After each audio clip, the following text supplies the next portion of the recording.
And Jennifer, if you want to let us know about that case. Thank you, Vice Chair Cameron. Jennifer Laverio for the record. The next case in front of you is that of Kyle Stott.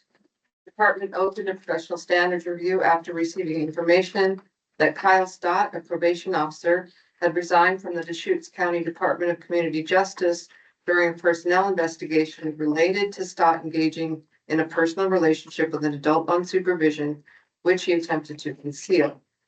The department's review determined Mr. Stott violated the board's moral fitness standards for dishonesty, misuse of authority, and misconduct. Under dishonesty, Mr. Stott engaged in intentional dishonesty when he concealed his personal romantic relationship with an adult on supervision, a violation of agency policy.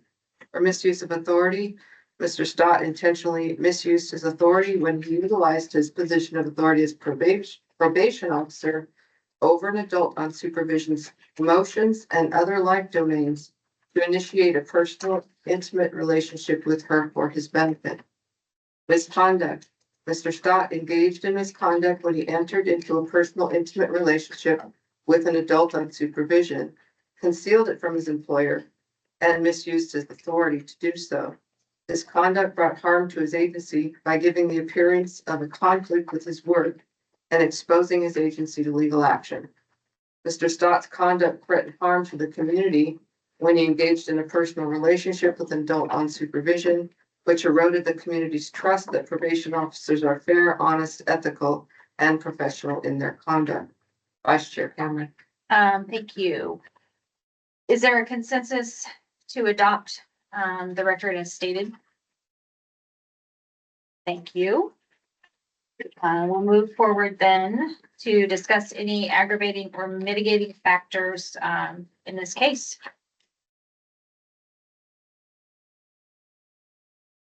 Good language for the record. The moral fitness violations that are listed in this case, one of the things that struck me is every single one of them does something to erode public trust. And I believe that without public trust, our job is impossible to do. And that was probably the thing that struck me the strongest in this case, was just the fact that every single one of these hurts our position with the public. Thank you. Jennifer Cameron for the record, aggravating factors. The lack of boundary setting. This is something that never should have even crossed this individual's mind. It creates, as Captain Langley stated, mistrust for the agency. Not to mention, I'm kind of confused at why criminal charges weren't brought up, but that may not fall in this case. I know for other people it has been. It creates, I think, safety issues within the agency when employees are having personal relationships with people on supervision because of associates and those kinds of things. And then the dishonesty. So just the lack of boundary setting was disturbing to me.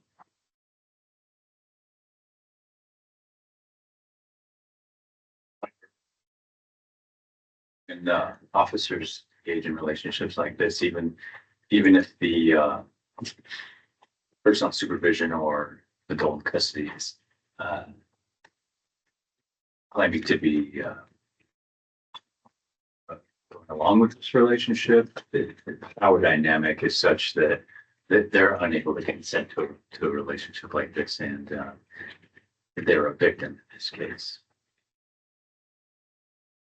That aggravating factor? Yes, aggravating. Thank you.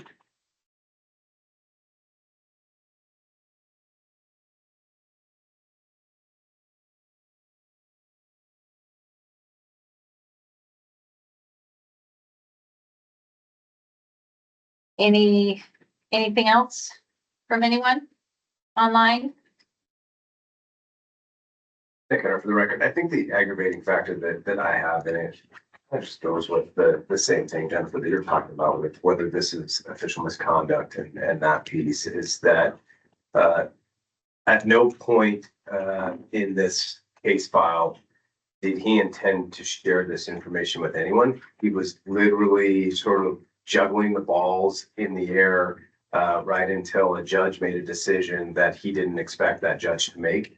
And that's the only reason that this all started to come to light.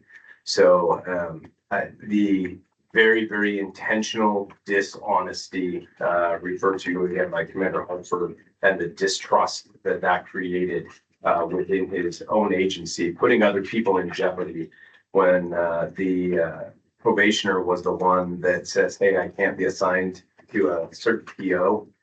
That's really concerning with the information that that probationer knows about the internal system that that probationer should probably have no idea of whatsoever. So although not specifically covered in the record, I'm sorry, Jennifer, I just keep going and you're dying here. Yeah, I have a very, very big issue with the dishonesty and potentially the oversharing that he had by establishing this personal relationship. Thank you.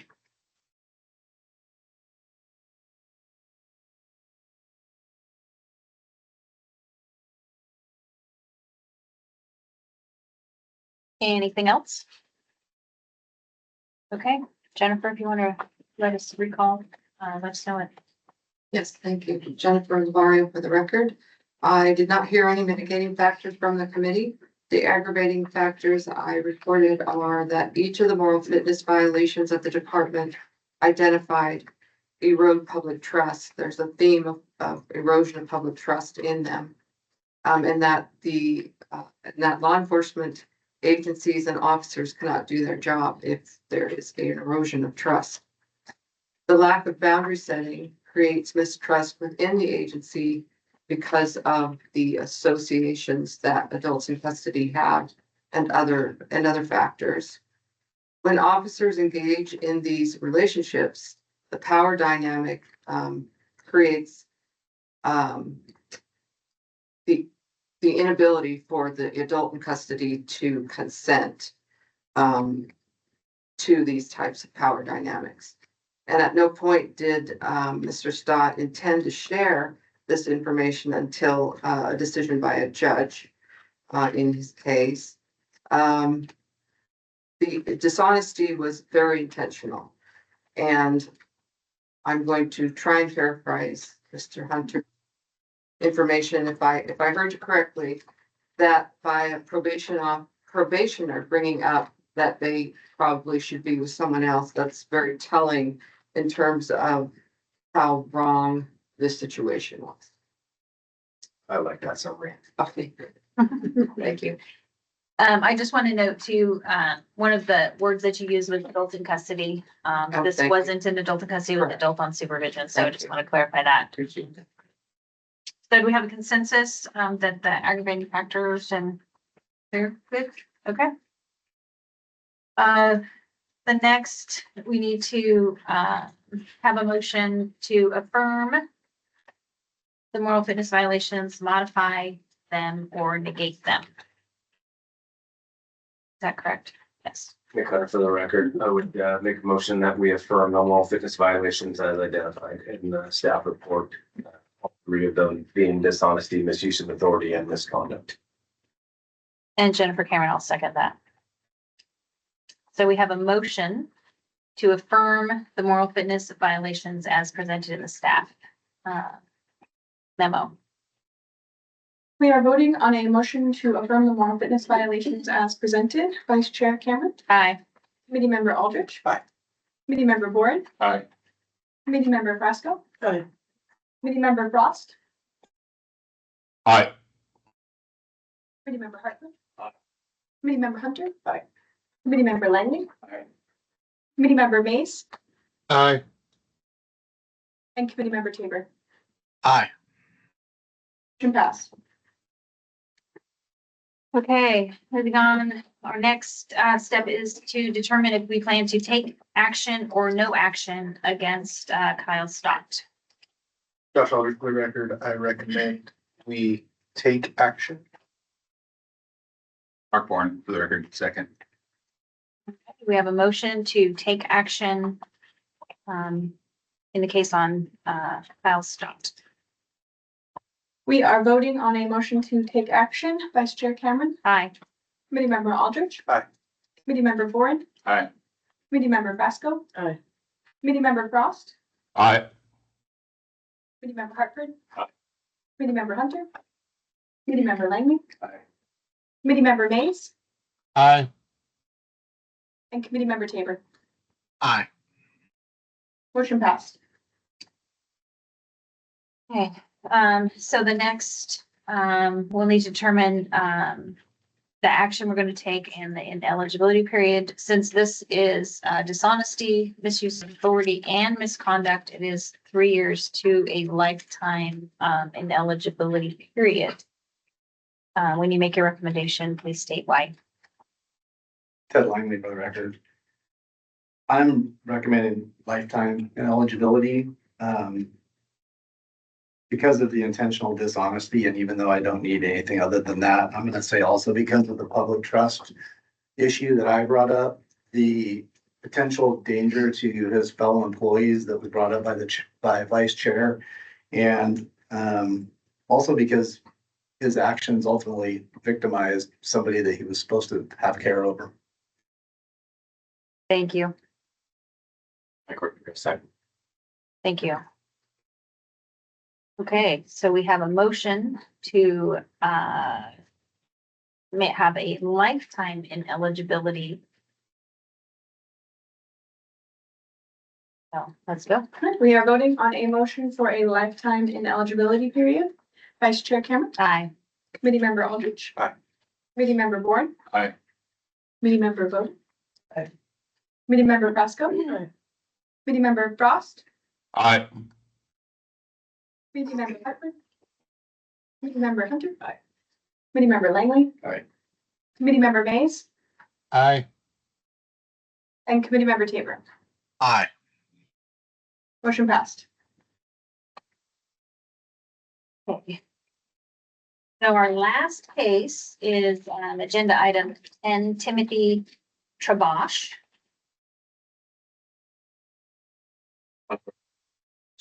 So the investigator in all of these investigations, I have to recuse myself from this. Thank you. And they kind of, for the record, it's a Marion County employee who I'm very familiar with in this investigation. Although I did not participate in this investigation at all. Thank you for letting us know. Jennifer? Thank you, Vice Chair Cameron. Jennifer Lavari for the record. The final case before you today is that of Timothy Trabosh.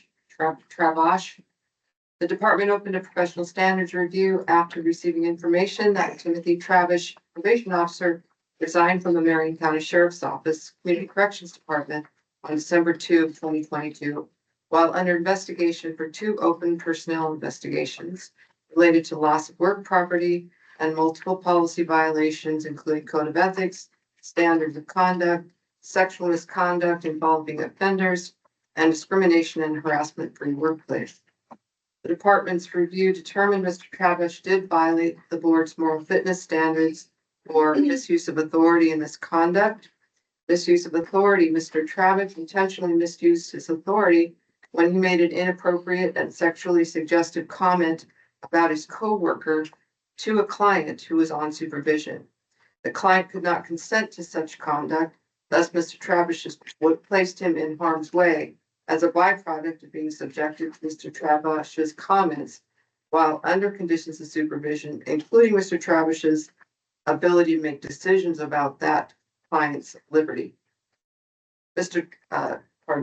Misconduct. Mr. Trabosh harmed his coworkers by making an inappropriate and sexually suggestive comment to a client on supervision that was overheard and made coworkers feel uncomfortable and fearful that they may be subjected to a Prison Rape Elimination Act or PREA investigation. Mr. Trabosh harmed the client on supervision by placing them in a position they could not consent to, which involved an inappropriate and sexually suggestive comment in a joking manner, giving the client little to no other choice but to go along with the joke. Mr. Travis harmed the efficient operations of the Marion County Sheriff's Office Community Corrections Department by engaging in conduct that damaged the right to a discrimination and harassment-free workplace, the oath of office, and the code of ethics. Vice Chair Cameron. Thank you. So do we have will we still have a quorum if Mr. Hartford's not? Yes. Okay. Not that we're there yet, but the consensus to adopt the record, as stated, by Jennifer. Do we have a consensus? Okay. Moving on, we will open, the page up for discussion. Just remember to state your name and identify any aggravating or mitigating factors.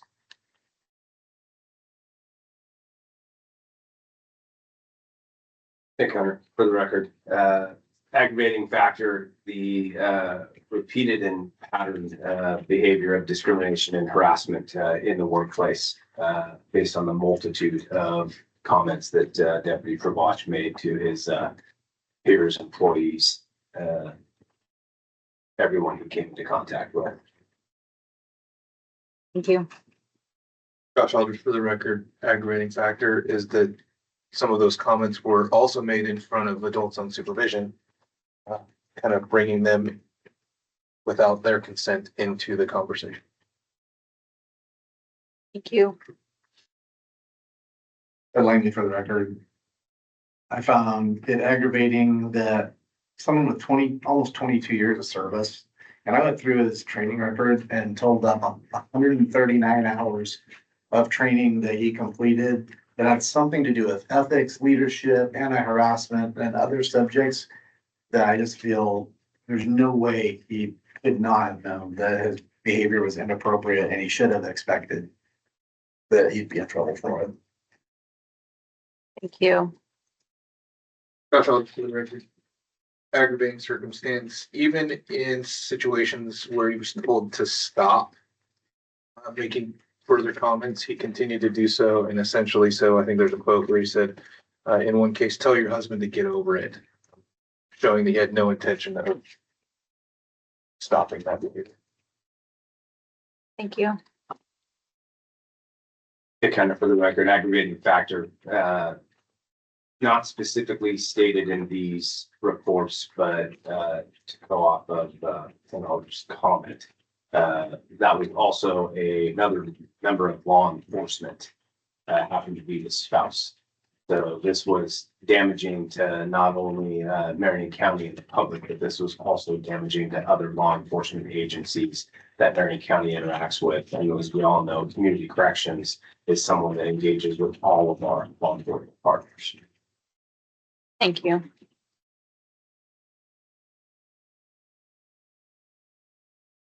Langley, for the record, also, there was a meeting that he was asked to attend on December 1st in 2022 with an investigator, which he refused to go to, and I felt like his unwillingness to cooperate was also aggravating.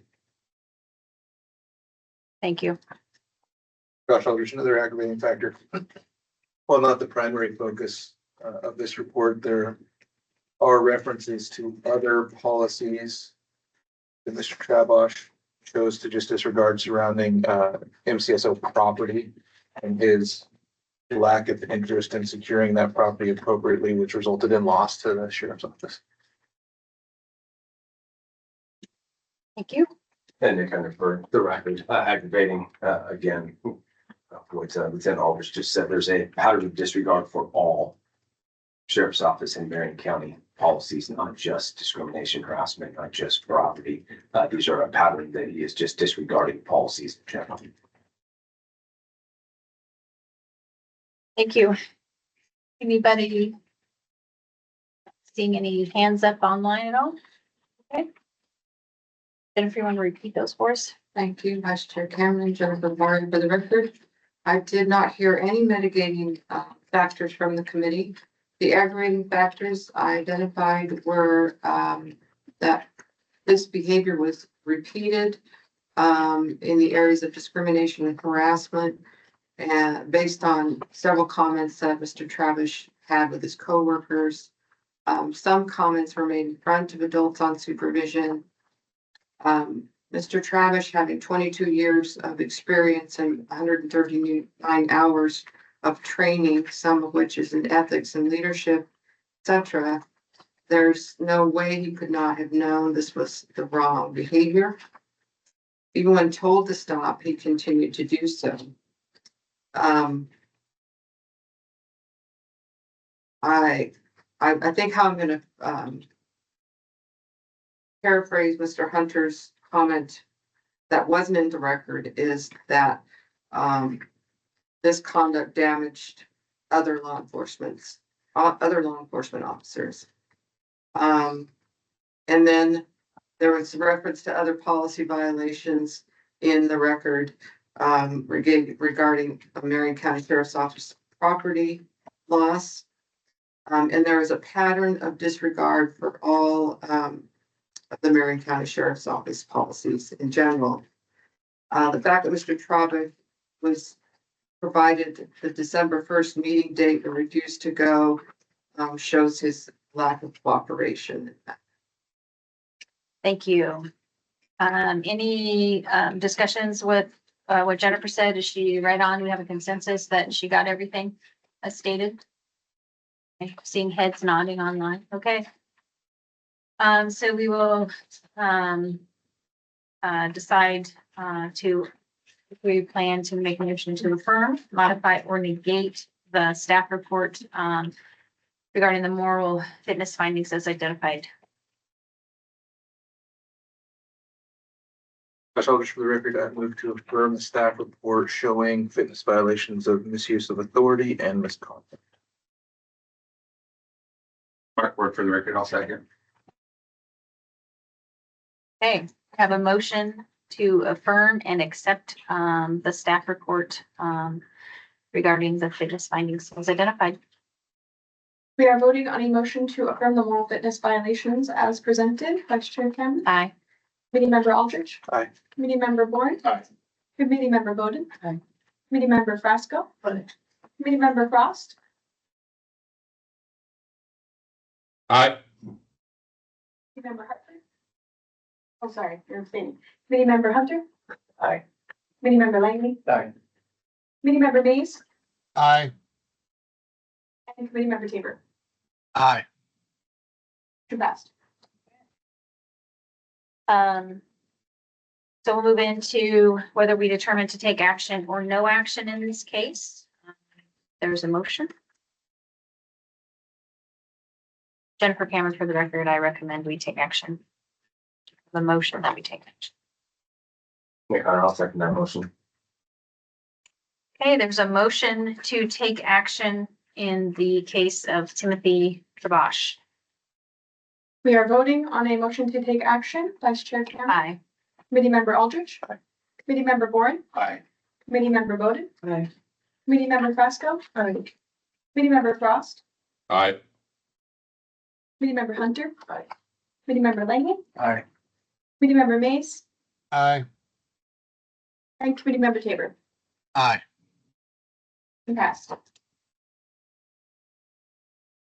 Okay, so our next decision is to determine the length of ineligibility period. We're dealing with misuse of authority and misconduct. So that is potentially an ineligibility period of 3 to 10 years. Oh, there wasn't Misuse of authority. It's obviously 3 to 3. Oh, 3 to, yeah. It's okay. It's why we have. Apparently, you know. Nick Hunter, for the record, I'll make a motion to recommend a 10-year ineligibility period based on sort of the gross disregard when you look at his misuse of authority and then his identified misconduct, especially involving for 602 for us, but sexual harassment and other repeated comments and a pattern of behavior with just years of knowing he shouldn't, yet years of doing. Josh Eldridge, for the record, I'll second that for all the reasons the Sheriff Hunter stated. Okay, we have a motion to recommend a 10-year ineligibility period regarding Mr. Drosh. Right, we are voting on a motion for a 10-year ineligibility period. Chair, Vice Chair, Aye. Committee Member Aldrich. Aye. Committee Member Warren. Aye. Committee Member Bowden. Aye. Committee Member Frasco. Aye. Committee Member Frost. Aye. Committee Member Hunter. Aye. Committee Member Langley. Aye. Committee Member Mays. Aye. And Committee Member Tabor. Aye. Motion passed.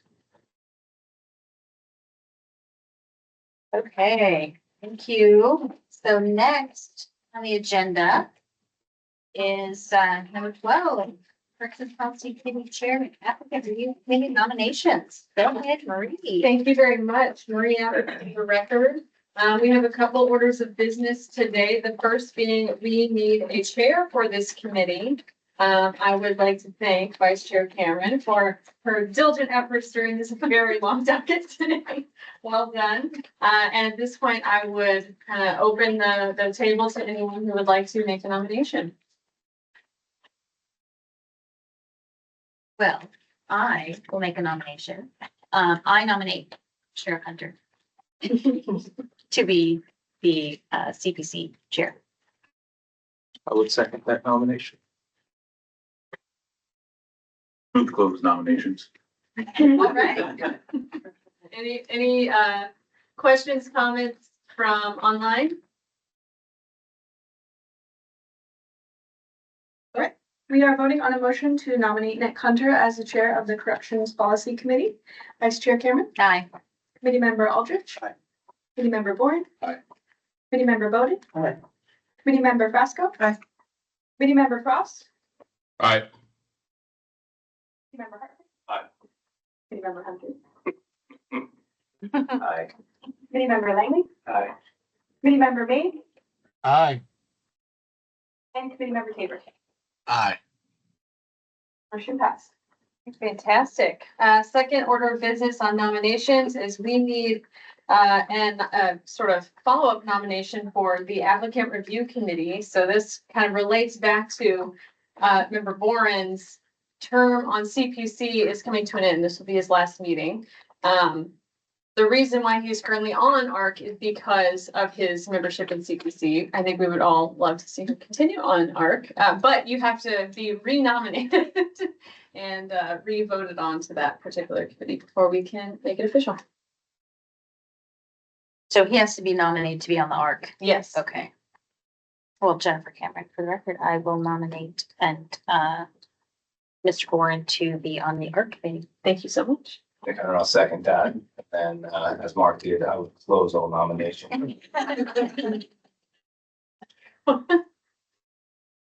We are voting on a motion to nominate Mark Boren to the applicant review committees.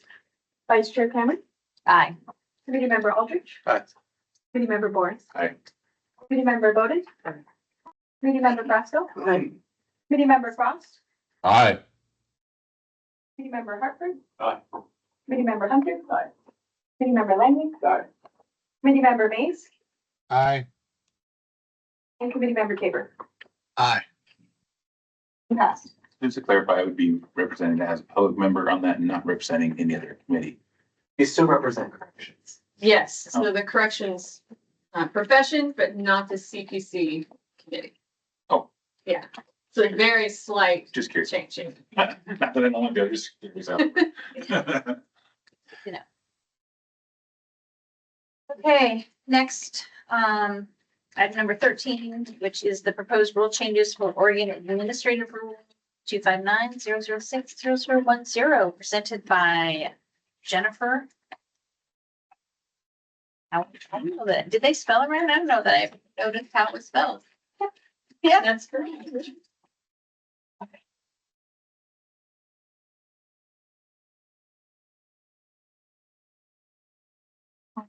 Thank you, Jennifer Howell, for the record. Chair Hunter, Vice Chair Cameron, members of the committee. OER 259-006-0010 was adopted in 2020 to establish the applicant review committee. The rule outlines the purpose and membership of the committee, which is more commonly known by its abbreviation, ARC or ARC. The Applicant Review Committee was specifically designed to review professional standards cases for individuals who have just been hired but have criminal dispositions that occurred before they were employed in public safety. The committee generally meets on a monthly basis. Through this rule and Oregon Administrative Rule 259-0080-290, the board delegated the authority to deny training and certification for these specific cases to the Applicant Review Committee. This means that the committee's vote to take no action or to take action to deny does not require subsequent approval by the board.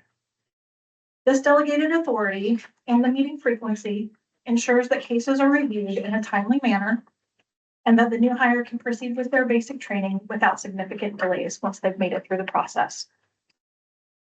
Since 2023, DPSST has been facilitating a work group to review our current moral fitness standards and processes.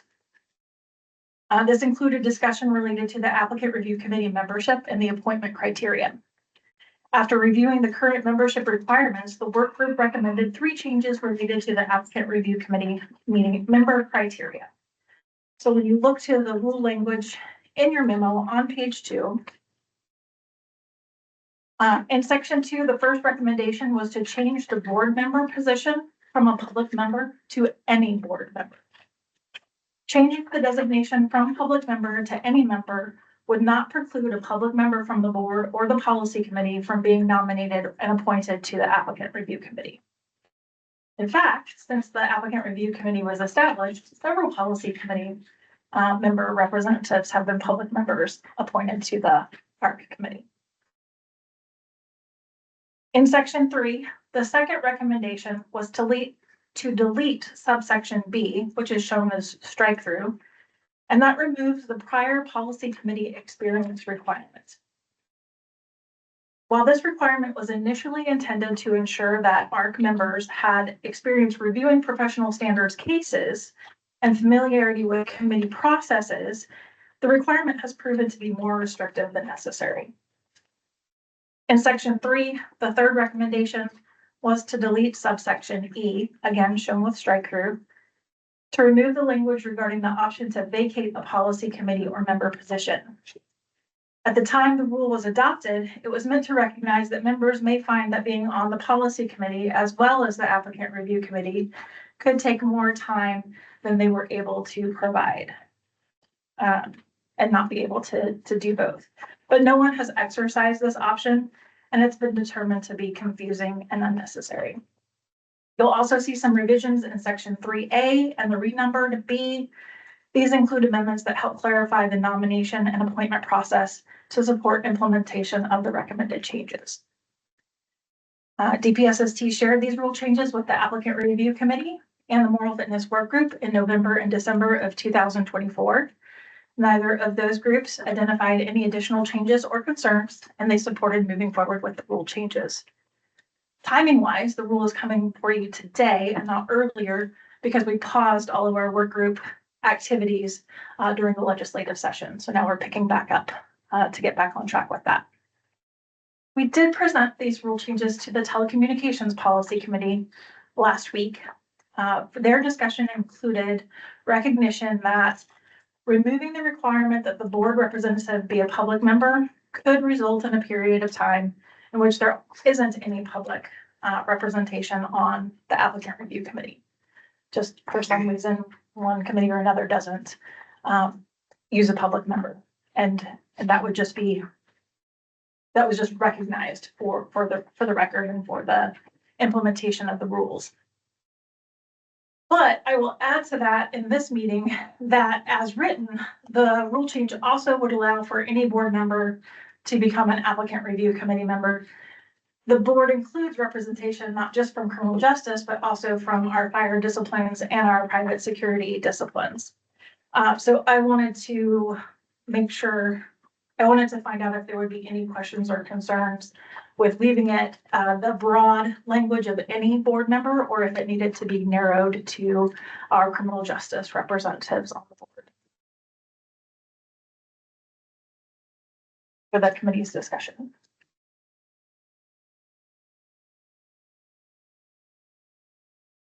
headlining for the record. And I would say, I think it's fine that it's every board member. But I saw something that, just because we reaffirmed Mr. Boren's place on the Corrections Policy Committee, yet he's not going to continue serving on the I'm sorry, let me rephrase that. We just reaffirmed Mr. Boren's, participation in the applicant review committee, yet he's not gonna be part of CPC. But what I'm reading on page 2, it says that there's gonna be 2 representatives from the Corrections Policy Committee on ARC. So if he's not a member of CPC, how does he move into the position on ARC?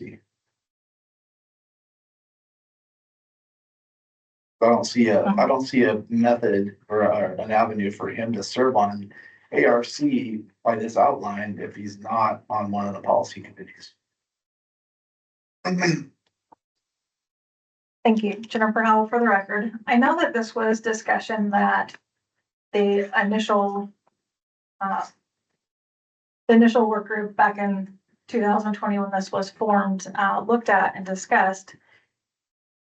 And they were comfortable with a person who is currently serving, if their term ends on the committee that they're representing, continuing to, so let's say, because each applicant review committee term is a year, and a person has been appointed or reappointed, that even though their committee position ended in this time because they had remaining time left on their appointment, they were comfortable with the person continuing to serve their applicant review committee. And that was noted in part at that time with that statement that's actually in strike through here, not required to serve both committees. For Nick, for the Yeah. record, does it clean it up then if we say that it's 2 representatives from the past or current members of Correction Policy Committee? Because then it would work cleaner that way. Sure, and I would say it's probably a split here today.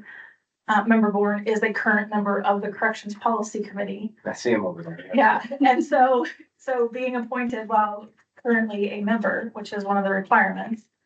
And then allowing to finish out the term on the applicant review committee. So headlining for the record, I totally understand your explanation. But maybe it would just require an addition of, in the applicant review committee, rule, to just say, if a member, if their term on a committee resolves, but they are still a member of ARC, then they can continue that membership on ARC. Yeah. Because I think if that was in there, then it'd be clarified, because the way it looks right now, at least to me, the way it looks to me is like, if you're not on a committee, then you can't serve on ARC. And Jennifer Cameron, when is your CPC? Okay, so you're still on this committee. Technically. Right. Yeah, We just will. yeah, that's, I just wanted to throw that out there in case anybody didn't realize that you're still active here for a while. So do we have a second person that's then on one of these slots, or do we have to? It's not it's like that trust. Okay, thank you.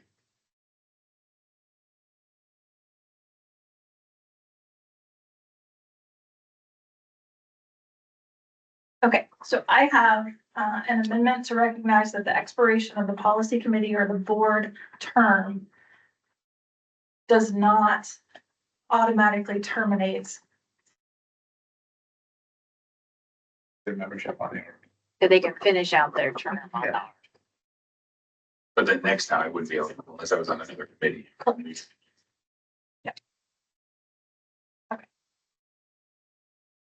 Any other questions or discussion regarding the rule language? Then a short comment on the fiscal impact statement, and that there was, DPSST did not find a fiscal or economic impacts identified with the administrative rule change. So with that being the conclusion of prepared comments, I would return it to the committee for the action items that are on page 3. So with this one, the vote, so the consensus on the fiscal impact statements, but then the vote on the recommendation to the board would be including the amendment. Thank you, Jennifer. So the first action item is the consensus. So do we affirm that the fiscal impact statement as prepared, which there is none? So I'm assuming that we're all okay with that. I'll make that assumption. And then the vote would be to have a motion to accept the rule changes and then the modification about if they're on the committee, and then they can finish up the ARC term. That's it. Josh Aldrich, for the record, I would move that we recommend the board adopt the language with the suggested amendment. Sorry. Okay, thank you. So we have a motion. Right, we are voting on a motion to recommend the board approve filing the proposed rule changes with the amendments discussed for OAR 259-006-0010 as a permanent rule. Vice Chair Cameron, Aye. Committee Member Aldrich. Aye. Committee Member Boren. Aye. Committee Member Bowden. Committee Member Pasco. Committee Member Frost. Aye. Committee Member Hartman. Committee Member Hunter. Committee Member Langley. Aye. Committee Member Mace Aye. and Committee Member Tabor. Aye. Passed. Okay, thank you. Next, Jennifer will be up again regarding proposed rule changes for Oregon Administrative Rule 259-008-0085. Can I just open 1 second? It's Maria with the record. Erica, are you, do you need to do anything with Juan so you can switch? Are you leaving? I have 25 minutes for. Okay. I can do just one more. Yeah, go ahead. Okay, go ahead, Jennifer, next. Thank you, Jennifer Howell, for the record. Chair Hunter, Vice Chair Cameron, members of the committee, DPSST identified a need to add more clarity to the rules and processes that guide how and when a student is required to make up missed training. DPSST refers to this process as a form of remediation. So through this discussion, you may even say remediation or make up missed training interchangeably. Per rule, all students are required to complete the basic training course to meet the minimum standards for certification. This includes completing the course in its entirety and meeting the student performance measures such as testing and skills demonstration. However, it's important to recognize that there may be circumstances that result in student absences. Those could include such things as court appearances, illnesses, and injuries. There are also circumstances when the department has to modify a course schedule to address things like severe weather conditions and instructor scheduling. Over time, DPSST noted differing interpretations of the rule language, which resulted in inconsistent outcomes related to the absences, course schedule modifications, and completing missed training. After reviewing the rule history and current practices to determine how to clarify the rule and its interpretation moving forward, DPSST identified the following key points. All missed training must be remediated. This includes absences and training training schedule modifications that result in missing training. Some remediation can be completed in less time than the hour for hour class schedule. So where you need 4 hours to instruct 30 students, you may only need 3.5 or 3 hours to do one-on-one instruction with an individual to make missed training. However, there are still topics and skills that will necessitate the hour for hour makeups. Maybe having will make sure that that occurs for those specific classes. But underlying all of this is the essential requirement that the public safety officer receives the full breadth of training content included in the board approved courses. Staff don't have discretion on determining whether missed training requires remediation. It's just that all training must be completed. The rule changes are shown on pages 2 and 3, and as you can see, there's a fairly extensive expansion of the existing rule. Again, this is meant to add clarity and codify current policies for a consistent application of the rule in the future. I want to note that section 20 and subsections 20A and 20B apply to all students, meaning the DPSST Academy students and the DOC Basic Corrections BCC students. Subsection 20C adds the processes that apply to the DPSST Academy students. Because DOC is delivering the BCC course to their employees, they retain the discretion on the process by which they handle remediation of missed training to satisfy subsections A and B above. So before I move on to the fiscal impact statements, I wanted to pause for questions or discussion related to any of the proposed rule language.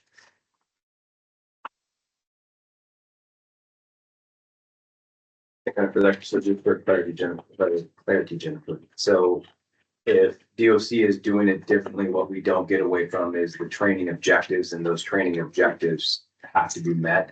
How DOC chooses to meet those training objectives when it comes to remediation, that's the part that's up to them. And potentially there would be inconsistencies between DPSST and DOC and how they deliver that. Thank you, Jennifer Howell, for the record.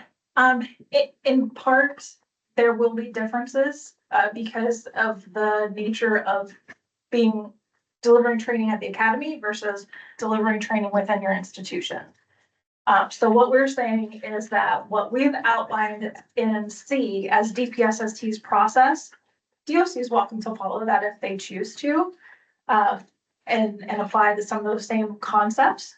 The underlying requirement is that all training is remediated, it's all documented, and it's all shown.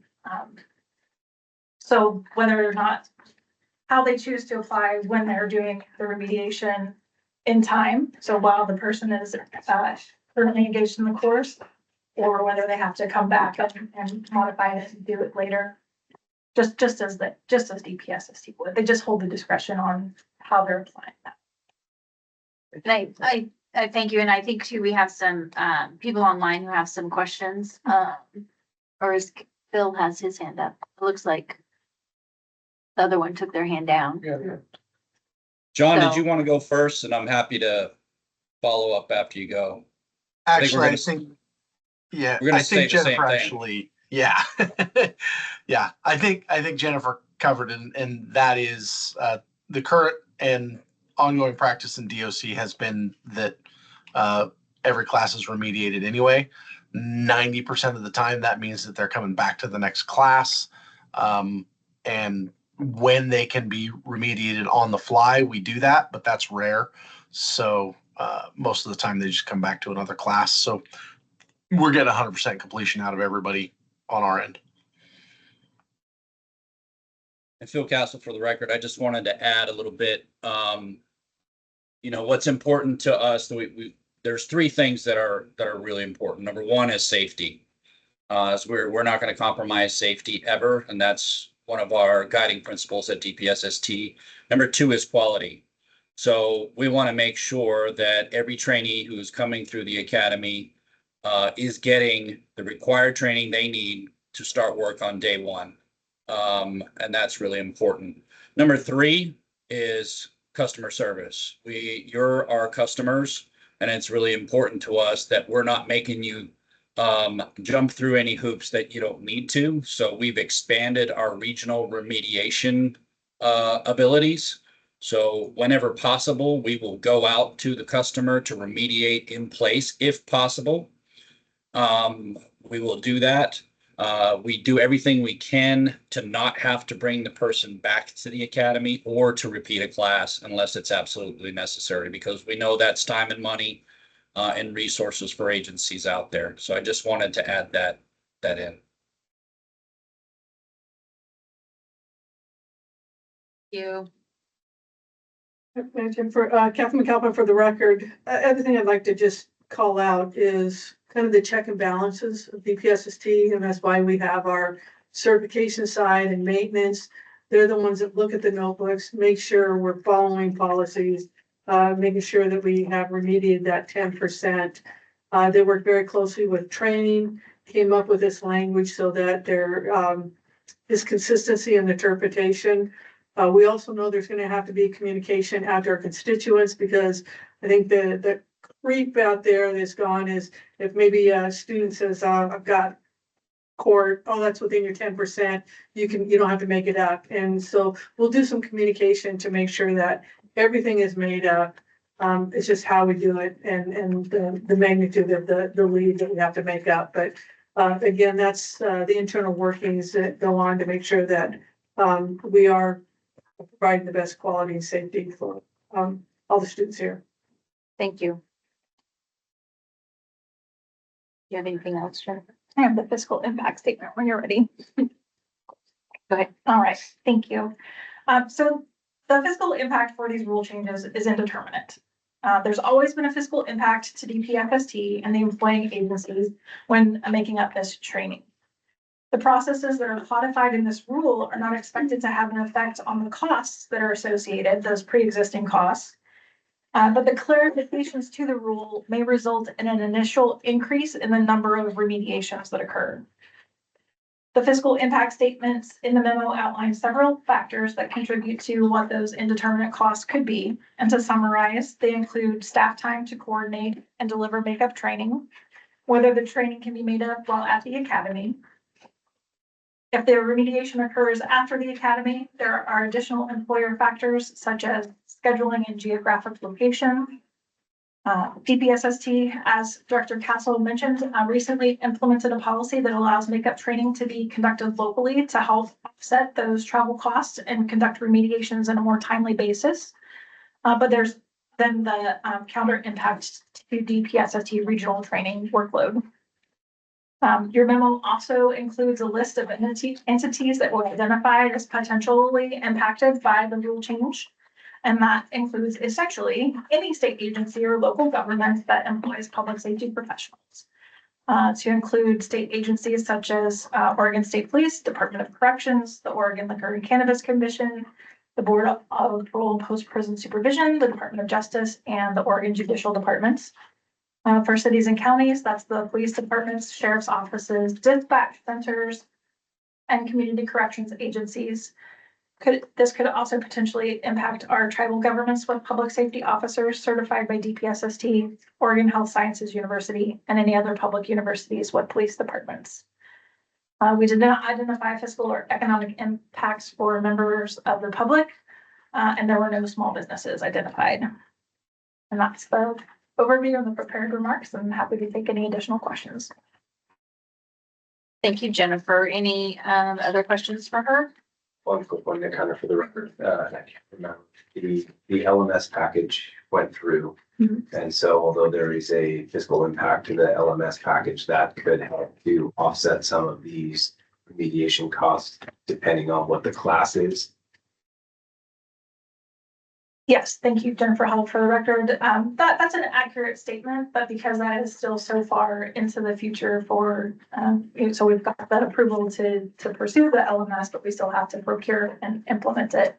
I don't think it would have an impact on the rule change at this time. But in the future, yes, it can be used as a tool to, it could be used as a tool to help deliver the remediation mistraining makeup. Josh Aldridge for the record, not a question, but as a representative of one of those geographically located agencies, I just want to say that any focus is appreciated in the remote training opportunities. I think it's a really valuable avenue to pursue for those of us who are spending a day or more if we have to return to the academy for just a couple hours of class. So.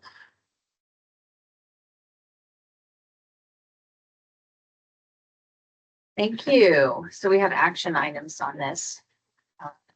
The first being the consensus to affirm or amend the fiscal statement as prepared. Consensus. So we will accept it as prepared. So thank you. Then the second action item is to make a motion to recommend to the board to approve the filing of the proposed rule changes to this OAR as applicable. So to, Make a motion to approve. thank you. Jennifer Cameron, I'll second.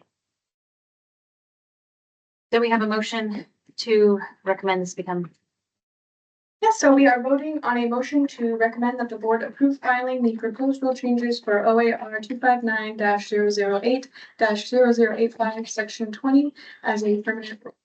Vice Chair Cameron. Aye. Committee Member Aldrich. Aye. Committee Member Boring. Aye. Committee Member Bowden. Aye. Committee Member Frasco. Aye. Committee Member Frost. Aye. Committee Member Hartman. Aye. Committee Member Huntington. Aye. Committee Member Langley. Committee Member Mays Aye. and Committee Member Tabor. Aye. Motion passed. okay, thank you, Jennifer, as always. It's good information. Next, agenda item 15, which is review and summary of changes to the basic home probation curriculum, and Christy Hess is here. Okay.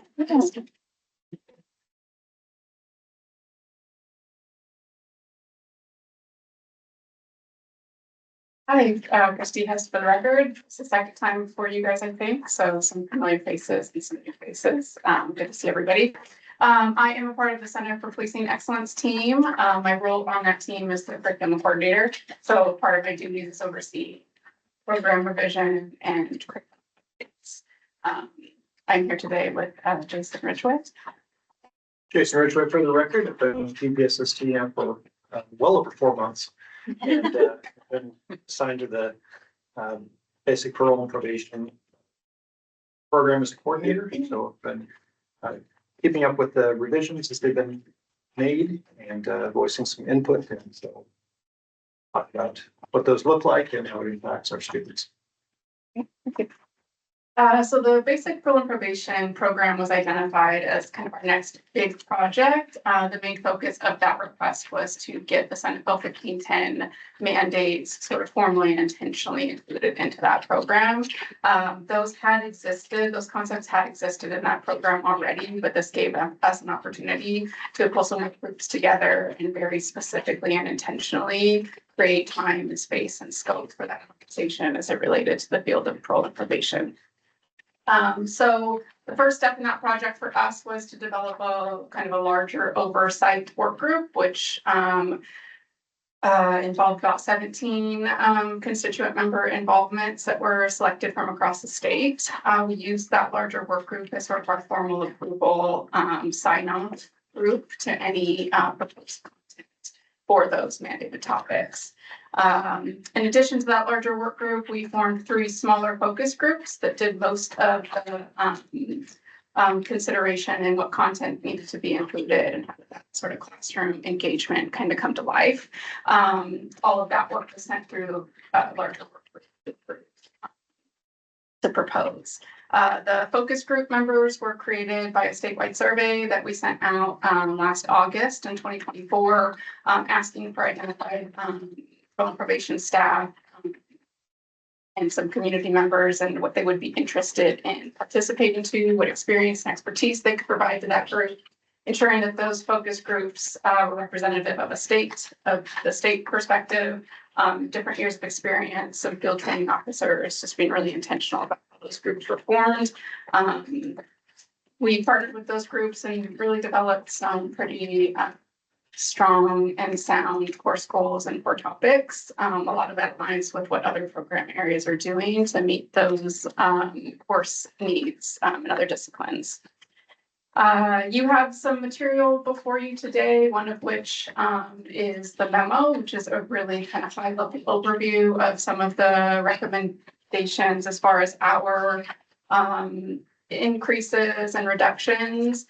When we came away from those, that process with the focus groups and the work groups, it was identified that trauma was kind of could stand alone as a class, and to meet the outcomes that those groups proposed, we would need about 4 hours in order to do that. The de-escalation class you won't see as a standalone on that list. Part of our sort of reconsideration of those course topics was to align concepts like de-escalation into like a communication series. We've gotten feedback from students that they have a really hard time making connections between class concepts and are intentionally integrated. And so we took a class like de-escalation, which is traditionally standing on its own as a class, and just weaved it into the communication series. So we'll teach you all these communication skills. What are the barriers? How you can successful operation, tone and volume, body posture, all that stuff. And then we finally get to the part that goes, great. Now, how does that change when you're dealing with somebody in crisis? And so hopefully that continuity of that conversation allows for students to more tangibly connect concepts and then intentionally build and like complexity of those concepts as we move through that series versus having it kind of stand alone on its own. In order to meet the culturally responsive services mandate, one of the focus groups spent considerable time kind of talking about what were the skills and knowledge that that group might need in order to offer services that are sort of specific to the individual outside of the crime that they've committed. And so that class will show up, how that's represented in the curriculum on that breakdown, will be the cultural humility class, which was a 4-hour proposal. And then a subconscious thought, which has traditionally been called like our bias series. Again, trying to just adjust language for students to just increase their kind of acceptance and openness to conversations. So those 8 hours between those two classes with some specific student learning activities within those to address the special populations conversation that had been happening with a little bit more specific focus on cultural responsivity and diversity. The summary of changes document that you have is a little bit more detailed breakdown of some of that rationale behind some of the decisions in order to create space for the hours that we identified as being needed to achieve the outcomes of the mandates. We needed to really do a complete audit of the program and figure out where can we align topics, where can we condense, right, and merge concepts in order to create space to work within the 200 approved that we had. So that summary of changes gives a little bit more detail into where did some classes go. Some just merged classes with title changes and no impact on hours. But that kind of rolls over into the large document, the curriculum overview document that really is a significant comprehensive topic breakdown of everything that we're kind of proposing in its speaker state.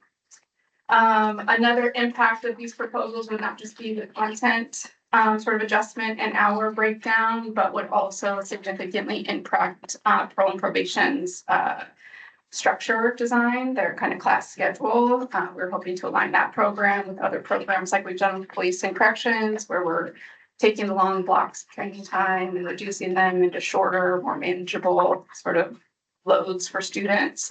That allows us to sort of intentionally connect concepts and build on complexity, creating shorter, frequent sessions within the program. So that would be a change to the structure of the BPP program.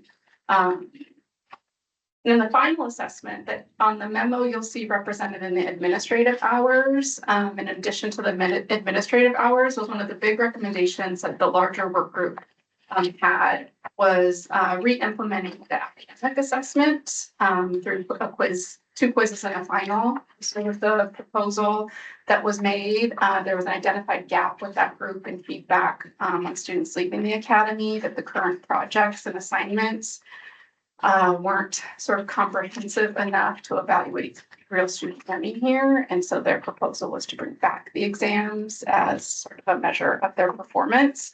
What that would look like on our end would be, we have a learning and assessment coordinator who would have to craft, I don't know, 80 to 100 new questions in order to meet that need. One of his big focuses is ensuring the validity of the test by piloting several versions before we start making decisions off of students pass or fail here based off those exams. So the proposal would be that we sort of test out, pilot test for 3 to 4 classes, which for parole and probation program takes a couple years to, if we have attendance and full classes to kind of get the data that we need to make sure that we're have done a good analysis of those before we start making certification decisions on those new exams. So that's the other kind of big push. That recommendation was put before OACCD in July with no sort of discontent or pushback on that. So it's possible to recover some hours from project time if needed while we kind of test run that process before finalizing an hour adjustment for the needed time for those exams. So all of these recommendations have been evaluated and developed by subject matter experts. Not a whole lot of new content in there outside of the mandated curriculum. Reflects current best practice in research and student learning, and hopefully is enhancing sort of their retention and transfer of that knowledge that they get here when they get out into their agencies. So unless we can answer any questions that people might have, we ask for approval on the recommendation of the updates to the Pro and Probation Basic Training Program.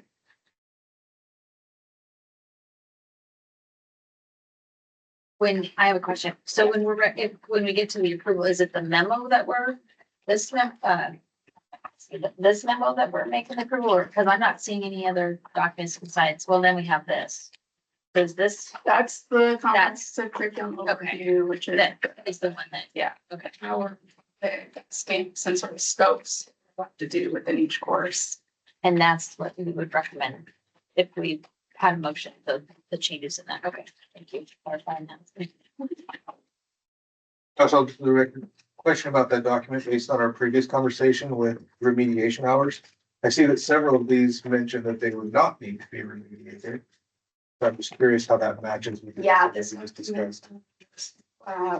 Pre any conversation on our end about the rule change, so that could probably get in and get adjusted and changed and fixed. That was still built up 60%. Sure.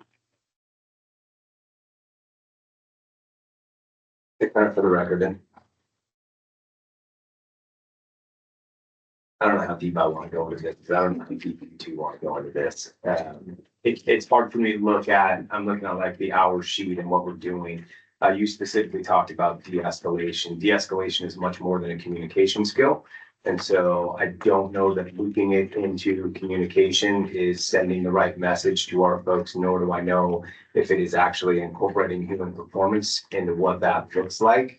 And I don't want that to get locked into that it is only a communication skill, because there are two people involved in a de-escalation situation, and sometimes communication is not even possible. Mm-hmm. So if we're sending the wrong message that you can de-escalate your way verbally out of anything, that actually doesn't work. And I'm not saying that we are, but that's what's hard for me to see in this is how does that de-escalation then work into scenarios, and what are we doing in scenarios?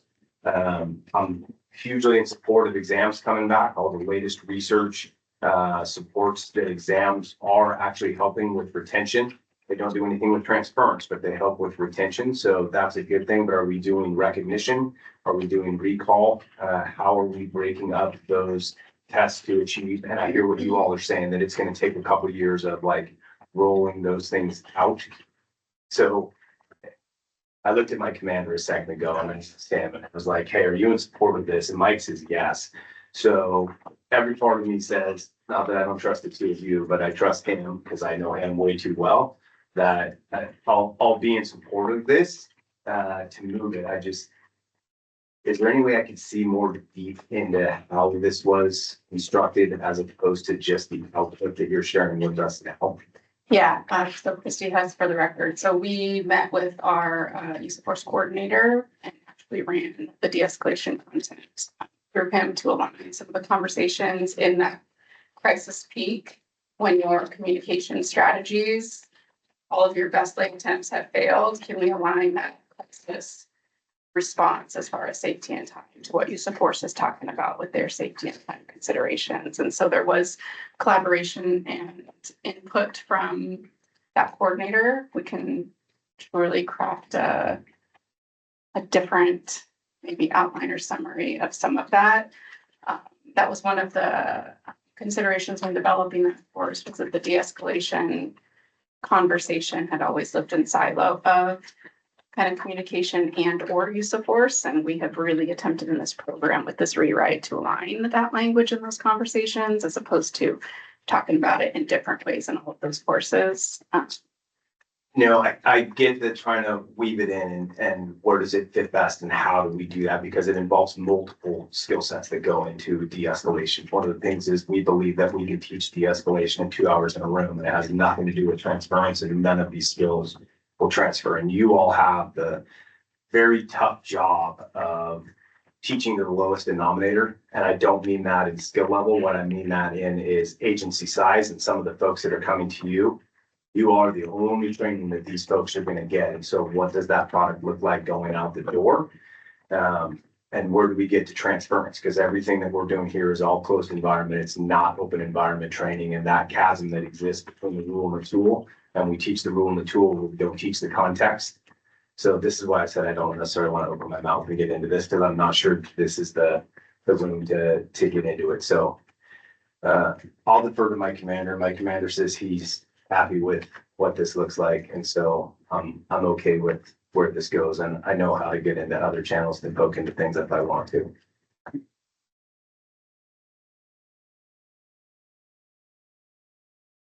So Jennifer Kimmer for the record, when Sheriff Hunter was talking about communication, I do agree with him. So still in the use of force section, they're still gonna have de-escalation tactics and all of those things. This addition, yeah, is actually aligned to that language of this conversation versus creating something that's traditionally lived in sort of the behavioral health specialist world and really tried to maybe for the first time really bridge that language and align that so that they're hearing it in de-escalation and communication as a part of that and using the same language that our use of force experts are using when they're talking things in the use of force program. So we would hope to see a clearer understanding and a larger connection between communication skills and physical skills and that kind of continuum of that. Right, thank you. Josh Aldridge for the record. I see a reduction in career-life balance, and then I see that it's moved to resiliency, but I don't see resiliency in the final. So resiliency wasn't impacted by hours, so it maintained its hour allotment. We just took the outcomes, which were a little bit repetitive to what the resiliency series had anyways, and just incorporated the conversations about the profession and the weight of that profession into the conversation about. What is that series called on this document? In that document, it's in resiliency. It won't be on the memo because it wasn't impacted by hours. It wasn't didn't have additional hours or didn't reduce any hours. So it doesn't make that. It's just wrapped in. Right, that's in the larger curriculum overview document. It's alphabetically organized.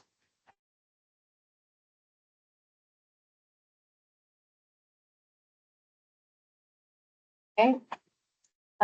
So I think then our action item is to make a motion. We want to approve the changes to the basic proliferation curriculum as presented.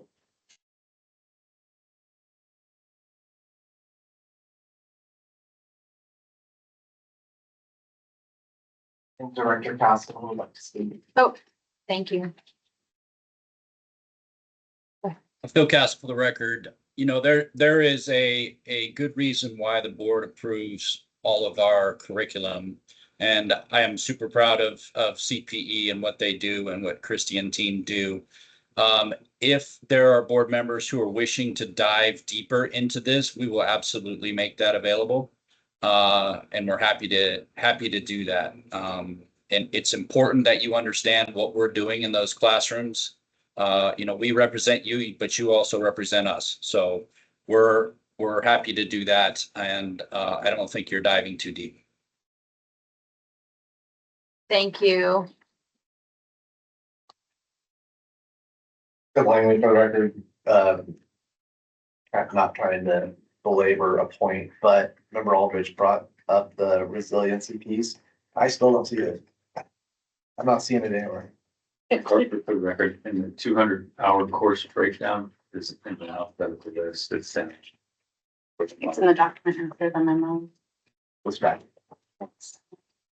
That's How did it explain? I don't have that done. With the previous, I'm sure it was part of the package, but I didn't bring it. And everything. Well, we would, yeah, we're sure that we will be back as we're getting familiar with the different versions of communication and what kind of information is put in with document, which would be helpful to this committee and other communication about. Not too much. Is it organized? Is that the best way to get it to you guys? You guys have a lot of material to review in a very short amount of time, so we can discuss better ways to maybe package that. One of the big issues you have is the legislative side, and you don't have enough hours to work with. That's your problem. Right.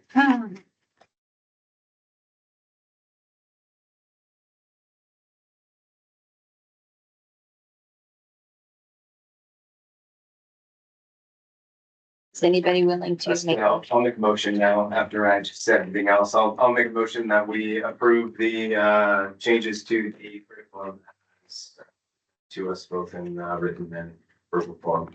Thank you. I'm waiting for records.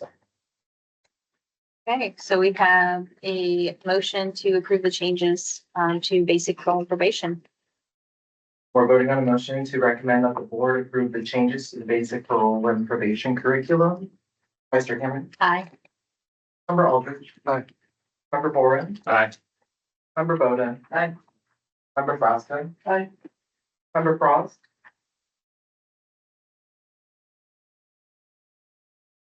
Member Frost.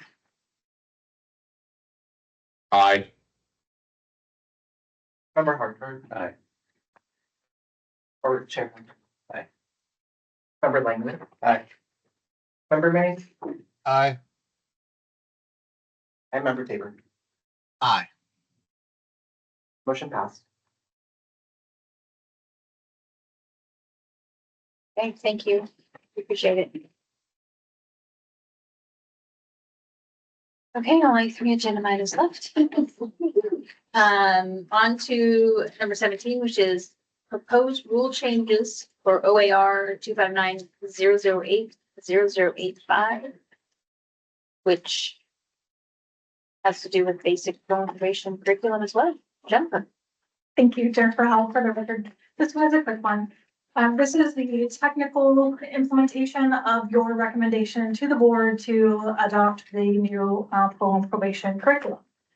So what you see is a rule change that recognizes the future board approval date of October 23rd, 2025.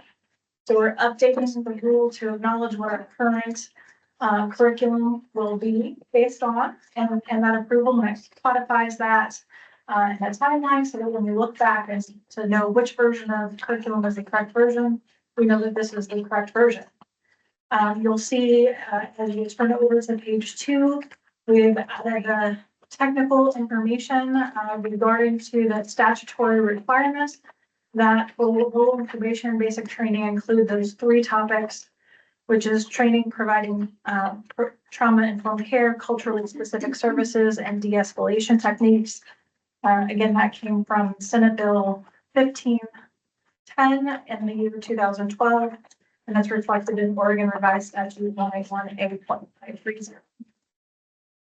We included just so that it's there, the language that addresses the student performance measures.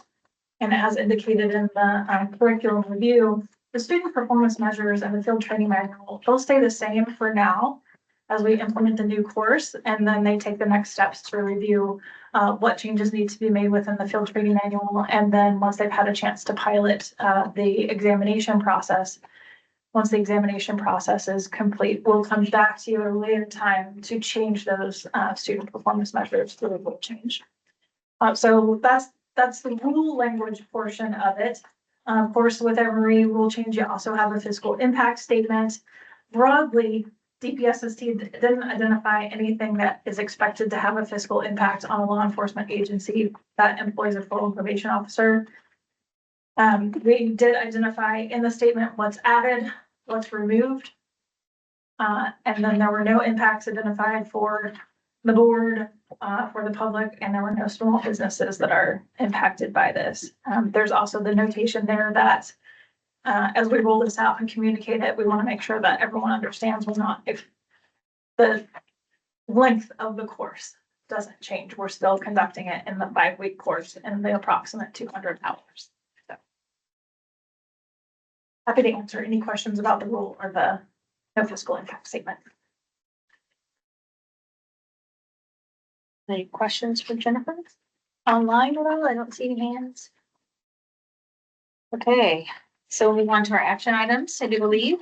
The first one is a consensus to affirm or amend the fiscal impact statement as prepared. I think I'm good with that. Everybody? Okay. So the consensus is to affirm that. The second will be a vote by motion to recommend to the board to approve the proposed rule changes in OAR 259-008-0085 as permanent rules. If there's no substantive comments received.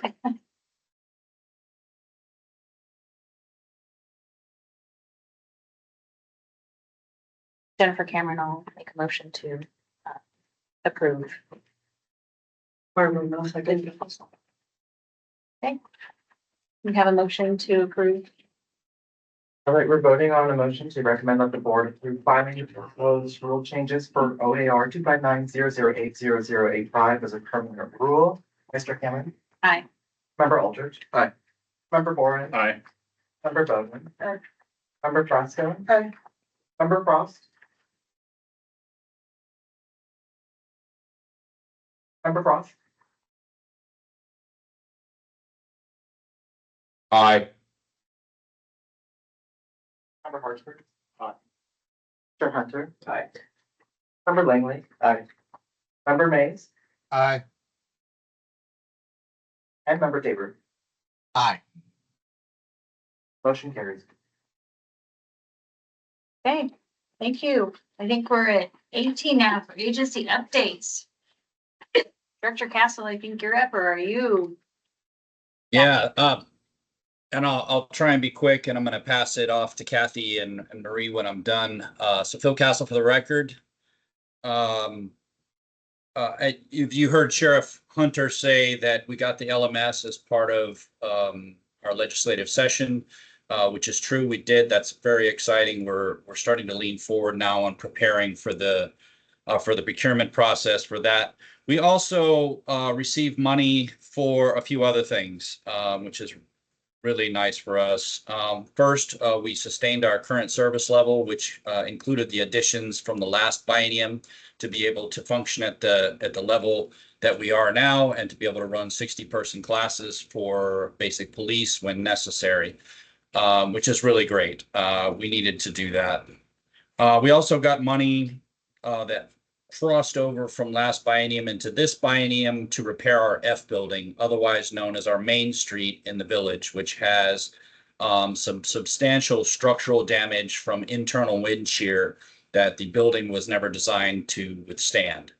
It is going to need structural repairs, and we did get the money to do that, and we're right in the middle of taking bids from contractors at this moment to start the work. So we're excited about that. We got $3.4 million of deferred maintenance, which is fantastic because we have somewhere in the neighborhood of 12 million that needs to be done to our various buildings and structures. 3.4 million is great. And we're going to be able to do a lot of really emergent things that we need to do on the campus and keep ourselves above water. We also got $500,000 to be able to do a campus study and to make improvements to prepare the campus for construction and more buildings as we grow. And we need to grow, as you all well know. So that's what's going on at a legislative session. That's what we're real focused on right now in terms of preparing for these very big projects. We're a little agency, but we do mighty things, and we're going to be focusing on those here shortly. I wanted to One, I normally do this first, and I want to make sure I do this because this is important. I want to thank you all for being here. This is a big commitment of your time, and we're over time right now, which I apologize. Again, I'll try to keep this short. But your commitment and you being here is appreciated as I see Vice Chair Cameron stack her library of books out there. I know that's a huge commitment to go through all those, to read all of those. And I'm super grateful for your willingness to do that. So thank you very much. I'm also grateful to the staff that are sitting there in the room who put so much time and effort to prepare this and the professionalism that they put behind this. So thank you so much to all of you for the work you do to prepare for this. The OER designates me, or the director of the agency, and it is right here. It is 181A-385 that designates me as the secretary of the board or my designee. And in this case, and in all cases of the board and the policy committees, that designee will be Marie Atwood. And I'm just kind of stating that for all the policy committees and the board, just for the record. Kathy and I have recently got into an organization that Chair Hunter, by the way, congratulations, Chair Hunter. And thank you, Vice Chair Cameron, for all your service here and continued. I appreciate that. Kathy and I are heading to FLETC, the Federal Law Enforcement Training Center in Georgia next week. And we will be participating in a IATLIST meeting, and I'm just going to continue with this acronym, the International Association of Directors of Law Enforcement Standards and Training. And it's basically all the academy/posts that are around the country coming together to compare notes, to talk about best practices, to talk about instructor development, to talk about current trends. We're meeting in Georgia at FLETC to do that. And it's been really healthy for us to engage with these other organizations. And I'm going to tell you, we are one of one. There is nothing else out there like us. And we are very fortunate to have what we have, even though we need to grow. I'm still grateful for the buildings and the programs and the funding that we have, but we are one of one. And there are many states that struggle to control and to standardize and to do the things that we do. And not taking anything away from the great state of Texas, but they have 120 academies in Texas. And I talked to the post director there and asked him how he controls the standardization and curriculum there. And he just kind of tapped his head, and his head is bald like mine. So it's quite a challenge. So I'm super grateful for that. And first, does anyone have any questions of me before I turn it over to Kathy Marie? Hearing none, I turn it over to the better of the two of us, Deputy Director Kathy McAlpine. Thank you, Bill. Kathy McAlpine for the record. I get to bring the joy into this room of recognizing Mark Bourne for his 4 years on CPC and ARC. And now that we've confirmed, Mark, that you will be still serving on ARC, which I appreciate. But, we thank everybody for this. You come in with your subject matter experts, your viewpoints, but it's so important to have the public member to kind of do a check and balance to see what we do. You don't hesitate to bring your voice to the conversation. It is appreciated. And thank you so much for your service, buddy. And I'll give you your letter. And one thing else I'll add is through IATLIS, they have an accreditation program both for their post and their academy. We are going to embark on that process. We're gonna, as recommended by IATLIS, is to do the academy first, and then the post will be your standards and training. So we're just getting ready to start the self-assessment. And then we'll see how we're situated and see how long it takes us to hopefully get accredited by IATLIS. So throughout the time, Phil or I will keep you updated on our progress. But we're pretty excited to see how we compete and meet with best practices. Marie? Thank you, Kathy Marie. For the record, I don't have much other than to say thank you to everybody for hanging in there during this lengthy agenda today. Congratulations to our new chair. And I would like to introduce Ben Hamilton, who left the room. He's already hungry and didn't want to stick around. No, he's going to be our new criminal justice program manager. So he will be supervising the team that does all of that background work to get us to these meetings. All of the volumes of materials that we send to you come from that team, and they do a ton of legwork to make sure that the work that we do here is all completely squared away and dialed in. So thank you to my team. You will all be getting to know Ben in the coming months. And yeah, that's all I have for today. Thank you.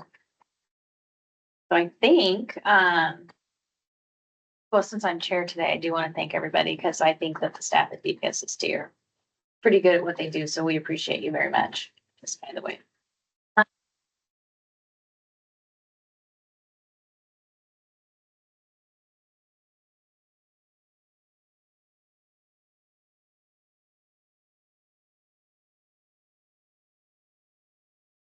Yeah, I think they just froze.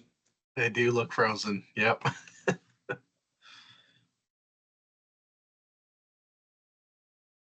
On to the next meeting. Yeah, Hi, guys. I know.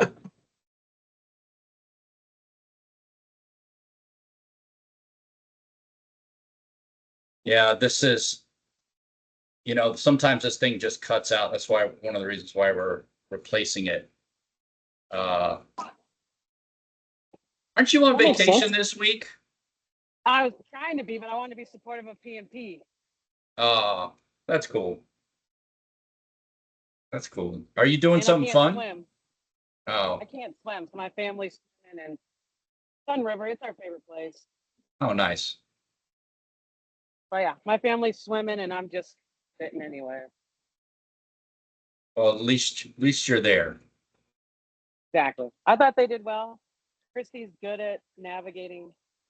So I guess I'll go back to eating my kids' food. Nice. See you later. Have fun. See you later. Bye. Bye.